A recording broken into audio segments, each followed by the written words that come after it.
This is an insane story brought to you by the government of Saudi Arabia. So they have a lot of influence in different parts of the Middle East, including Lebanon. So they invited the Prime Minister of Lebanon, Saad Hariri, over to Saudi Arabia to talk to him because they were not happy because he leads a coalition government. Now he's Sunni and the Saudis are Sunni. That's good. They should be on the same team. As you're going to see, historically they have been on the same team in a lot of ways. But part of his coalition government, Hariri's coalition government, includes Shia and includes Hezbollah. Now Hezbollah is a strange character there because they are partly a rebel group outside of the state. They do terrorism from time to time, but they're also a political party that participates in the Lebanese government. So that's, for us here in the US, that's a little mind twisting, it's a little hard to understand, but that is the reality of Lebanon, and he can't run the government without them. They need some sort of coalition government, otherwise they're gonna go to war. And it's not like Lebanon hasn't been ripped apart by civil war, it has. So it's a fragile piece that they're keeping. Well, the Saudis are apparently upset about that.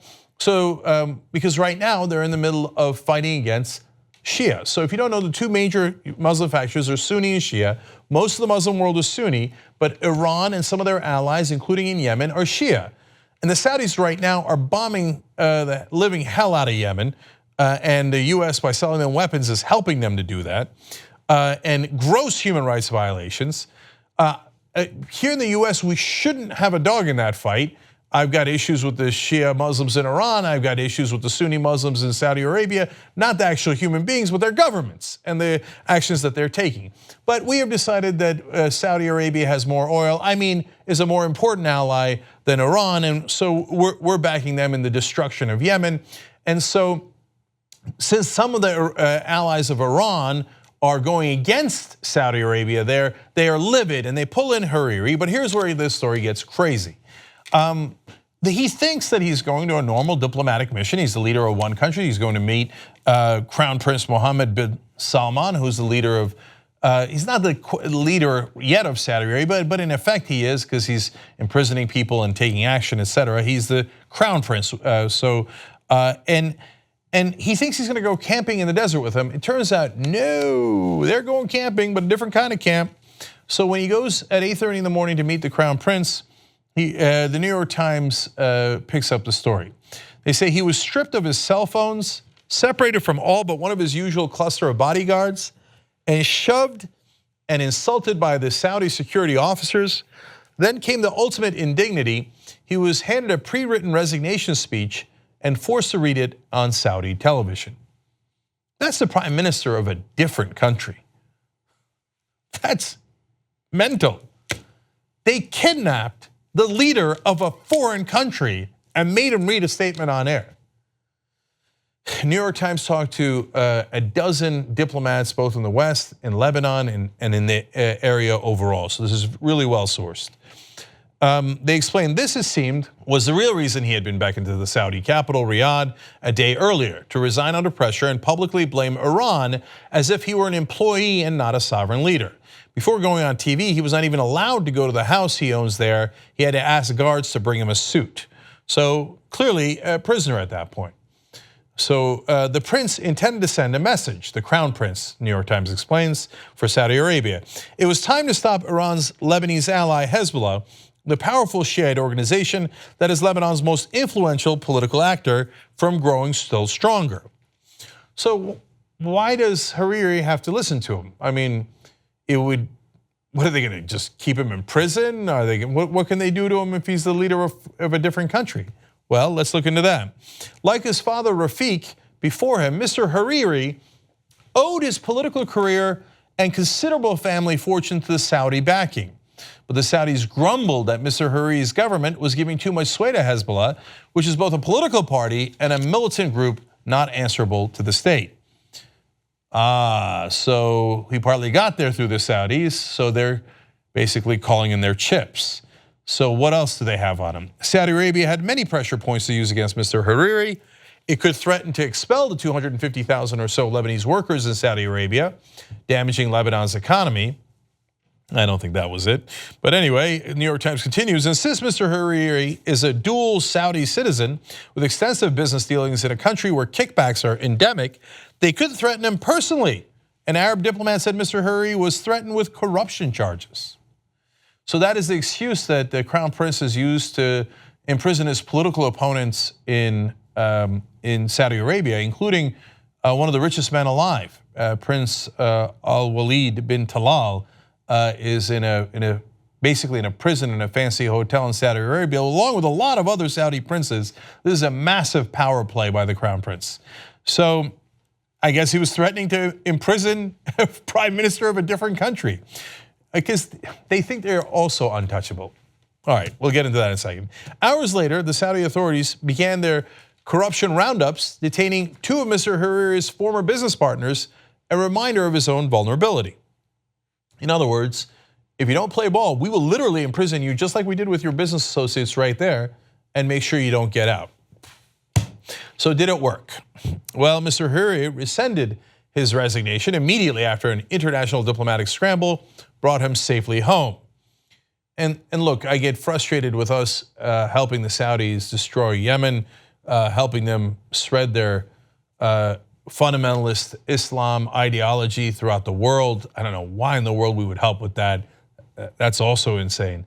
In this case, US, French, and other diplomats, Western diplomats, did do a good job of putting pressure on the Saudis to let the prime minister go, and that worked. So now Mr. Hariri remains in office, the New York Times explains, with new popularity, and Hezbollah is stronger than before. Oops, hey, look at that, a dictator with a bad plan. Didn't see that coming. But it turns out that the plans of the Saudi government are worse than we even expected. So the New York Times continues to explain, as bizarre as the episode was, it was just one chapter in the story of Prince Mohammed, the ambitious young heir apparent determined to shake up the power structure, not just of his own country, but of the entire region. At home, he has jailed hundreds of fellow princes and businessmen in what he casts as an anti-corruption drive. Abroad, he has waged war in Yemen and confronted Qatar. So is it really an anti-corruption drive? You think the crown prince is not corrupt? You think the king is not corrupt? You think all those princes are not corrupt? The whole system is built on corruption. So at any point, anyone can do a power move by going, oh, I'll point out the other prince's corruptions. And he rounded them all up. This is a purge. Trump is good friends with the Saudis. I hope he's not learning these lessons, but we hear of purges here in the US, Republican congressmen now bragging about it all over TV that they're going to do likewise. Anyway, back to Saudi Arabia. With anxieties running high, Lebanese officials worked to head off what they had feared was a long-range plan by Saudi Arabia to destabilize Lebanon's volatile Palestinian refugee camps. Oh great, because things aren't messed up enough in the Middle East.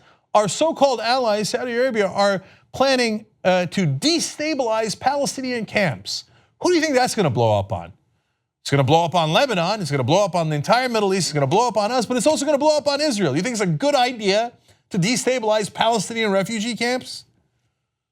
Meanwhile, the Saudi prince, apparently undaunted by international concerns, summoned yet another leader, the Palestinian president Mahmoud Abbas, and issued instructions on Palestinian politics. Officials differ on what Mr. Abbas was told in Riyadh. Oh great, so now he's telling the Palestinian leader what to do.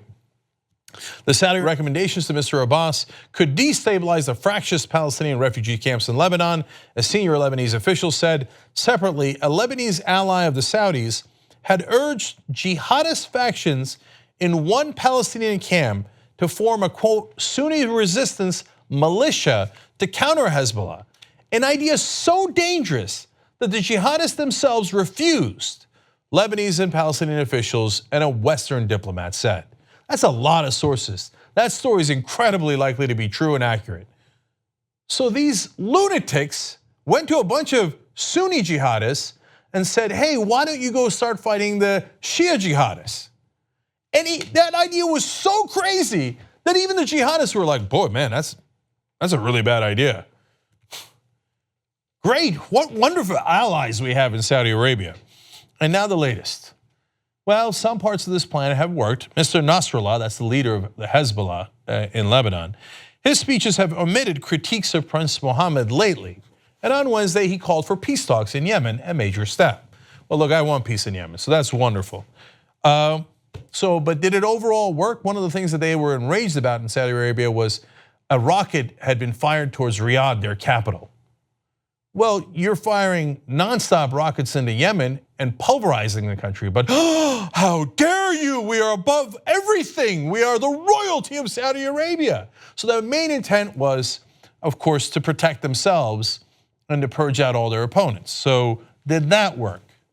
Well, then again on Tuesday, Yemen's Houthis fired another missile at Riyadh. So no, it did not work. It didn't work in getting Hariri out of office. It didn't work in, thank God, destabilizing the Palestinian refugee camps. And it didn't work in stopping missiles into their own country. Well, what did the Crown Prince think? What did the king think when they went to war in Riyadh? They thought what all right-wingers across the world think. War will give us peace. Did it? Absolutely not. Now the kidnappings and the purges have begun. Has that given them peace?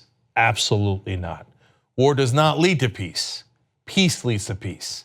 I know that the right-wingers and unfortunately a lot of the press in the world find that to be a radical idea. It's not. It's a smart idea. It's a logical idea. We should maybe encourage our allies to go in that direction instead of these lunatic maneuvers where they try to destabilize the entirety of the Middle East. With allies like this, you don't need enemies. Young Turks. If you like this video, bless your heart. We got a lot more where that came from. We do a full show every day, Monday through Friday. Come enjoy it ad-free by becoming a member, tytnetwork.com/join.